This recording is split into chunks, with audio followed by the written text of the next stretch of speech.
Ma'am আপনি যেরকম colour চেয়েছিলেন সেরকম কি পেয়েছেন? কিরকম লাগলো আজকে? দারুণ প্রথম কথা, আর যেমনটি চেয়েছি তার থেকেও বেশি ভালো হয়েছে। সুন্দর লাগছে। হ্যাঁ অবশ্যই, আমার তো দারুণ লাগছে। আপনি কীর্তনহাসে আবার আসবেন তো? আমার মানে আমি তো এই পার্লারে জন্মলগ্ন থেকেই এখানে, আর আশা করি মৃত্যু অব্দি এখানেই চলবে, অন্য জায়গায় যাওয়ার কোনো প্রয়োজন নেই আমার। আমি যা কিছুই করি, বিউটি কেয়ার যা কিছুই করি এখানে, জাস্ট মুখ থেকে বলি আমি এটাই করব, তারপরে আপনাদেরকে কিচ্ছু বলা লাগে না। ওনার পছন্দ মতন যাই করে দেয়, তারপরে জাস্ট ওয়াও ছাড়া আর কিচ্ছু বলি না, বিশেষ করে আমার।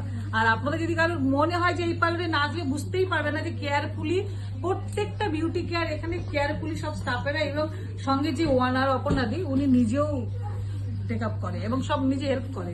এটাই সব থেকে ভালো দিক, মানে যা কিছু বলবো ভালো, মানে যাই বলি কম বলা হয়ে যাবে। খুব সুন্দর লাগছে। একদম। Thank you ma'am. হ্যাঁ, thank you so much, most welcome.